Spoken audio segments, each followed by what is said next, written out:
Dahmer, Monster, The Jeffrey Dahmer Story, ini series yang rilis di tahun 2022, adaptasi dari kehidupan serial killer yang bernama Jeffrey Dahmer.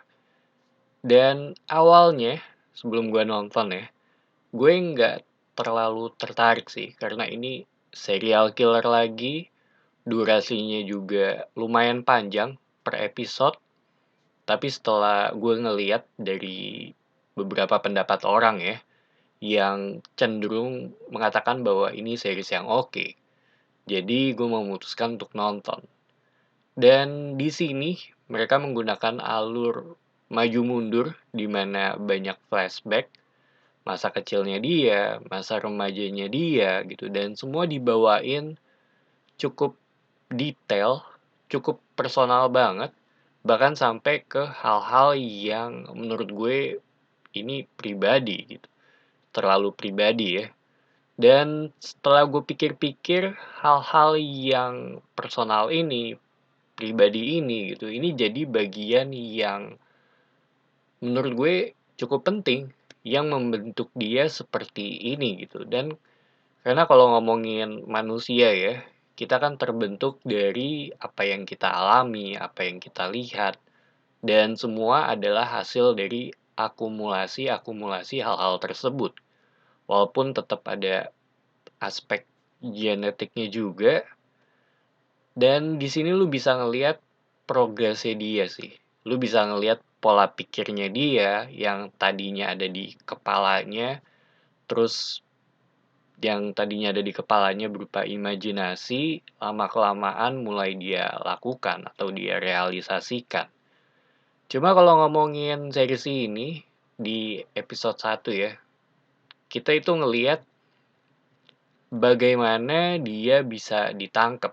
Dan ini episode awal yang menurut gue cukup menarik, karena di episode ini fokusnya kecil, lingkupnya juga simple banget.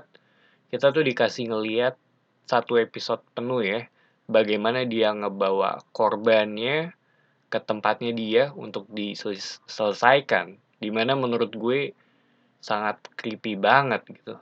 Nuansanya juga dark dan cukup serius. Baru di episode kedua dan selanjutnya mulai ada flashback masa kecilnya dia, masa remajanya, kenapa begini, kenapa begitunya.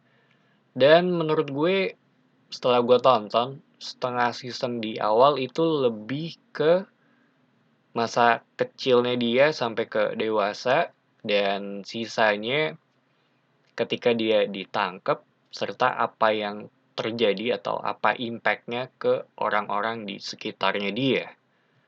Ada beberapa bagian yang menurut gue cukup pelan ya selama gue nonton, ditambah durasinya juga terbilang cukup lama di tiap episode, walaupun jadinya setelah gue pikir-pikir lebih memperjelas si karakter Dahmer ini dan korban-korbannya gitu.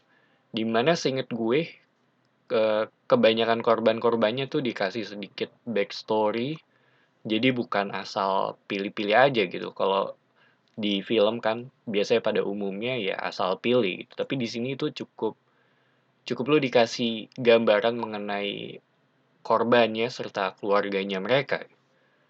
Ada aspek rasismenya juga yang bisa dibilang jadi salah satu highlight ya untuk kasus ini. Bagaimana polisi-polisi di sini juga mendapat sorotan yang cukup tajam. Ditambah era-era pada saat itu tuh juga cukup erat sih dengan kasus-kasus atau dengan hal-hal yang berbau seperti ini juga gitu. Dan kalau udah cenderung luas kasusnya, karena kasus ini cukup besar juga, ya akan terbawa ke arah politik. Dan ada satu hal yang gue nggak kira sih ketika gue nonton series ini ya, yaitu Glenda. Ini orang yang penting untuk cerita ini atau untuk kasus ini. Jadi tuh dia ini adalah tetangganya si Dahmer yang mulai notice keanehan yang terjadi dengan si Dahmer ini ya. Dan sisanya gue nggak mau ngomong banyak, biar kalian bisa nonton sendiri. Dan kalau ngomongin acting untuk orang-orang yang ada di series ini, menurut gue tuh keren banget ya. Salah satu yang terbaik untuk tahun ini, terutama untuk peran-peran pentingnya gitu, seperti si Dahmer, bapaknya Dahmer, dan si Glenda ini. Dan di luar itu semua, ketika gue nonton ya, mungkin gue baru sedikit notice di pertengahan, bisa dibilang gue cukup banyak belajar, terutama pentingnya peran orang tua dalam membimbing anak-anak mereka gitu dalam masa pertumbuhan mereka. Itu sangat krusial sih. Karena sebelum gue nonton, gue berpikir bahwa gue ya akan melihat bagaimana apa yang membuat orang ini menjadi serial killer gitu dari poin A ke poin B.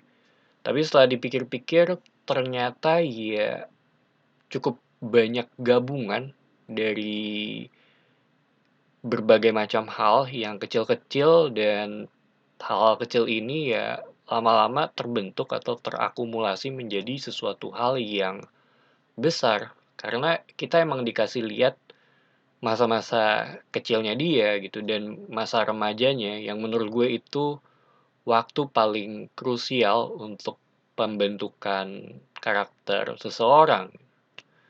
Tapi kadang di luar topik dikit ya, dunia itu emang selalu punya kecenderungan untuk membuat orang-orang hebat ya. Bahkan ketika di penjara dia dapat fans yang ngirimin surat dan uang gitu. So, ini series yang menurut gue bagus. Gue ngelihatnya sebagai sebuah pembelajaran sih. Gue selalu suka ketika lu selesai nonton sesuatu, baik itu film, series, ataupun dokumenter dan hal-hal lainnya, lu dapat sesuatu dari situ. Jadi nggak asal sebuah entertainment. Walaupun di pertengahan agak sedikit lambat, tapi setelah gue tonton, menurut gue ini series yang punya bobotnya sih. Kalau ditanya rekomen apa enggak, menurut gue iya. Terutama untuk yang suka dengan genre-genre seperti ini. So, itu aja opini gue mengenai series ini. Ini salah satu series yang menurut gue cukup cukup oke untuk rilisan di tahun 2022 ini ya.